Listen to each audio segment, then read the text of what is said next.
Agora eu queria que tu fizesse um comentário sobre... Porque muitas mulheres se dizem feministas, elas querem transar com quem elas quiserem, querem igualdade salarial, mas no primeiro encontro o cara tem que pagar a conta, rachar motel é algo inadmissível, o cara tem que ser fofo, tem que abrir a porta do carro. Queria que tu comentasse isso. Muitas mulheres são feministas na parte de direitos, mas quando chega nesses aspectos, tem que continuar o machismo nessa questão. Eu queria perguntar, teve uma hora que a senhora falou sobre essa responsabilidade de sobrecarregar um homem e a mulher não poder ajudar isso. Sendo que, se a gente for ver, até nas comunidades mais pobres, essa falta de responsabilidade dos homens acarretou uma sobrecarga nas mulheres. Então, normalmente, elas que estão cuidando das crianças sozinhas ou sustentando as casas, e os homens, eles saíram dessa responsabilidade e foram ver suas vidas, né? Eu queria saber como é que a senhora avalia isso, se é de fato mais um fruto do machismo ou se é uma conquista da mulher e do homem.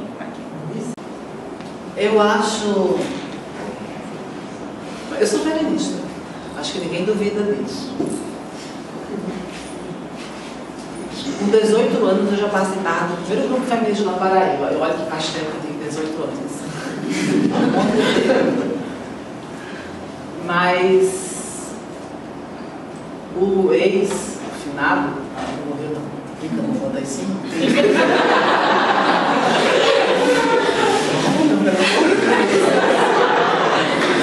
O meu ex-companheiro, meu ex-marido,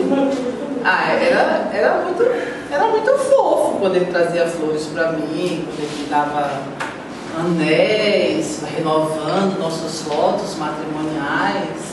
Eu acho que uma coisa não precisa necessariamente tirar a outra, porque tem toda uma cultura dessa fantasia, né? Ele nunca pôde me pegar no braço como eu sonhei, mas esses agrados fizeram parte da relação, fazem parte, uma flor, um anel, uma caixa de chocolate, uma surpresa dessas bem, me fazendo acreditar que eu sou princesa, no nível da relação, né? E acho que isso aí não é nada demais.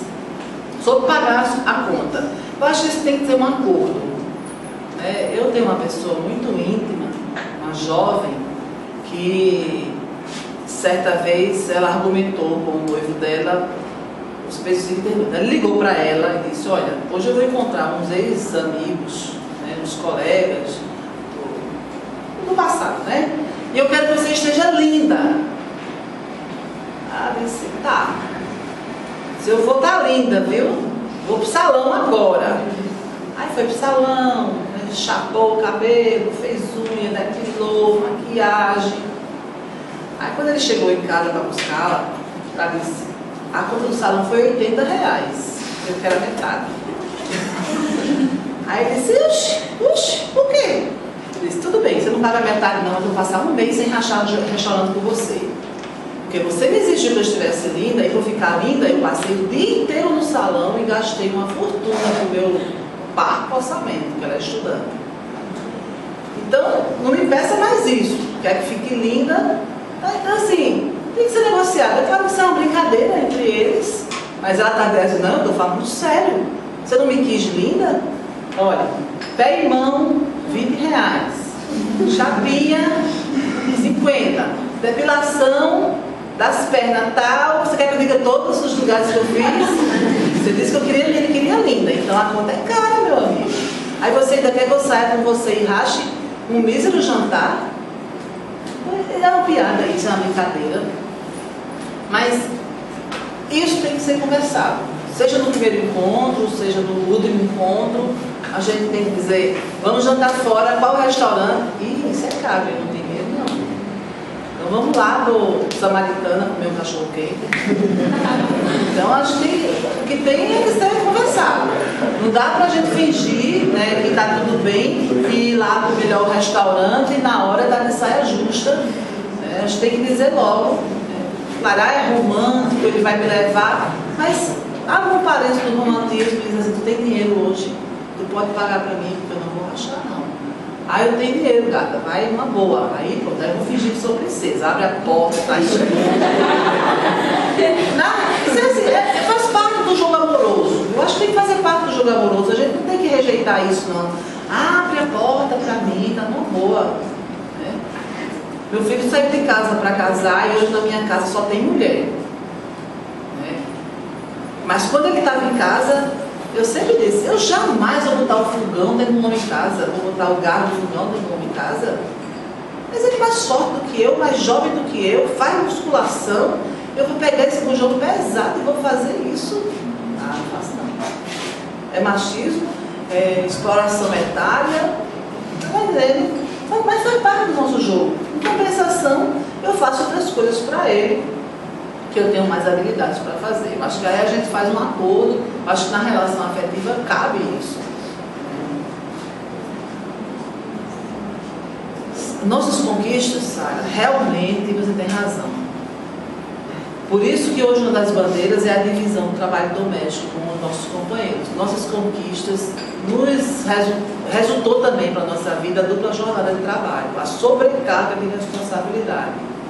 Mas o abandono de mulheres com suas famílias pelos homens, principalmente no interior do Nordeste, né? Acho que no mundo inteiro, mas vou falar do interior do Nordeste, não é um fenômeno da conquista das mulheres. Faz muito tempo, desde que existiu, que começou a existir a possibilidade de se migrar para outras regiões em busca do sonho, de um emprego melhor, de um trabalho melhor, que os homens abandonam suas famílias em busca desse sonho. Não é de graça que existe a alcunha das viúvas de marido vivo, viúvas da seca, que são essas mulheres que foram abandonadas por homens que foram buscar uma vida melhor em outro lugar e nunca voltaram, nunca mandaram um centavo.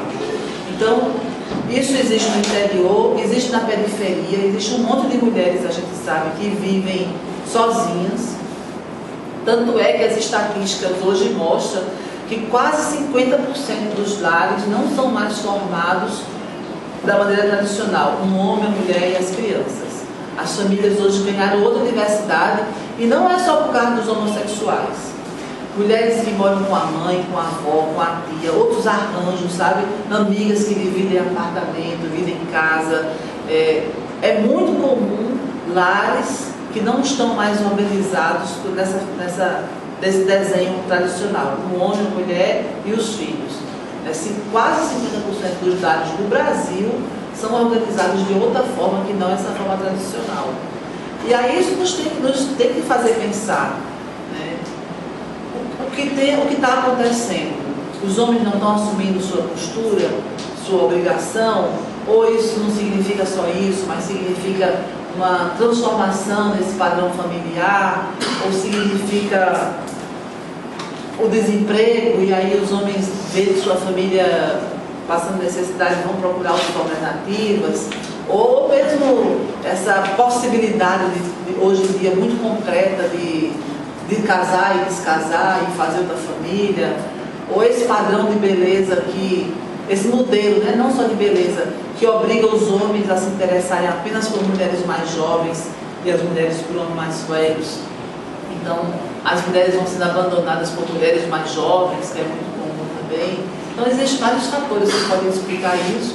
Isso, de fato, é um fenômeno, em parte, se deve às nossas conquistas, né, porque também, quando eu tenho meu dinheiro e eu me sustento, não preciso do dinheiro do meu marido para me sustentar, eu posso também dar-lhe um pé na bunda quando eu quero. Eu tenho um amigo do IBGE que mandou uma estatística para mim dizendo que mais de 80% dos divórcios a iniciativa é tomada pelas mulheres. Então, o que explica isso? Para mim é isso, as mulheres não mais se submetem a situações que elas não estão confortáveis. Seja porque levaram um chifre, porque o marido não é atencioso, porque elas deixaram de gostar daquela pessoa e não querem mais viver com ela. Eu não sei as razões, eu sei o número. Mais de 80% dos divórcios são solicitados pelas mulheres. Isso significa alguma coisa? Para todo mundo pensar, homens e mulheres.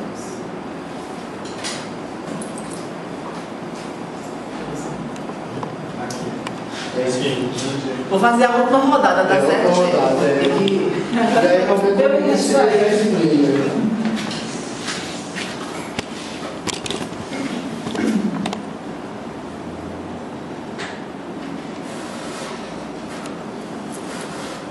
Meu Deus. Glória, muitas pessoas acreditam que promover a igualdade de gênero nas escolas levaria as crianças a tornarem-se homossexuais futuramente.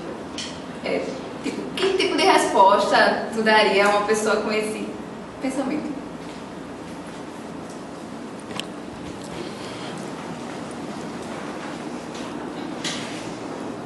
Pronto? Não. Ok. Eu conheço muitas pessoas homossexuais. E todas elas tiveram pai e mãe. Eu não conheço nenhum homossexual que não teve pai nem mãe.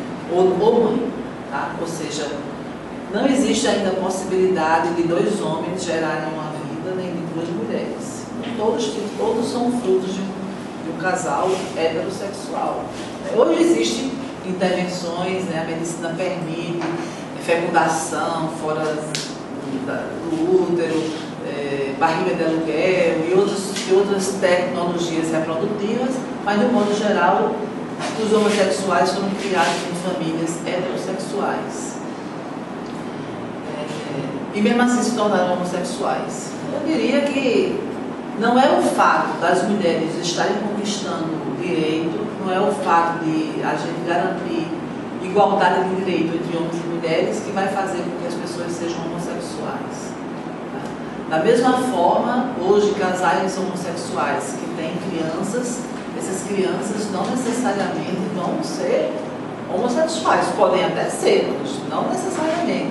Da mesma forma que os casais héteros terão filhos homossexuais ou não. Então, eu acho que uma coisa não influi na outra, mas é muito interessante como há uma reação muito forte quando a gente fala de sexo. Nos anos 90 e 2000, eu tive uma experiência com uma ONG chamada Centenário de Março, que se trabalhou com prevenção à DST e AIDS, e um dos projetos aprovados pelo Ministério da Saúde era para falar sobre isso na escola. Levar para a escola pública o debate sobre a importância de se preservar para iniciar a vida sexual. E vocês devem ter ideia de como isso foi polêmico, né? E só se trabalhava com jovens a partir de 16 anos.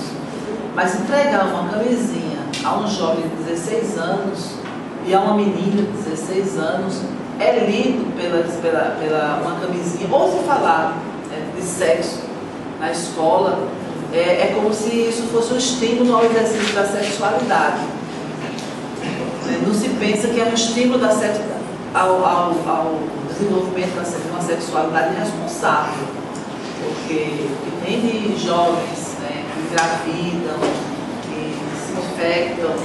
O grupo hoje que mais se infecta com HIV/AIDS são jovens a partir de 16 anos, 16 e 20 anos. A partir dessa idade parece que cai a ficha e aí as pessoas se protegem. Mas ainda é muito, né? Claro que ainda é a juventude quem mais se infecta. Então acho que faz parte do preconceito que a sociedade tem com o exercício da sexualidade. Recentemente, aquele projeto de vacinar as meninas até 12 anos contra o vírus do HPV gerou muita polêmica. E não, por que até 12 anos? Porque o Estado queria uma garantia de que se estava vacinando meninas que ainda não tinham iniciado a vida sexual, que é a melhor época para tomar essa vacina. Mas isso foi lido exatamente o contrário. Então está estimulando a menina a ter relação sexual. O fato de você estar vacinada contra uma doença transmitida pelo sexo não significa que você vai, eu estou vacinada, então vou transar amanhã. Não é assim que a vida acontece. Queria saber, se tivesse uma vacina contra a AIDS e fosse distribuída, também ia ter essa reação? Ele está protegendo para o futuro. Eu não estou dizendo que essa menina de 12 anos deva transar com 13, só porque ela está vacinada contra o HPV. Estou dizendo que ela pode transar com 30, mas ela vai estar vacinada contra o HPV aos 30 anos, porque ela tomou com 12. Essa vacina é para sempre. Então, a gente tem muito medo do exercício sexual, tem muito medo do prazer, tem muito medo do corpo. Ninguém pode se tocar, tudo é pecado.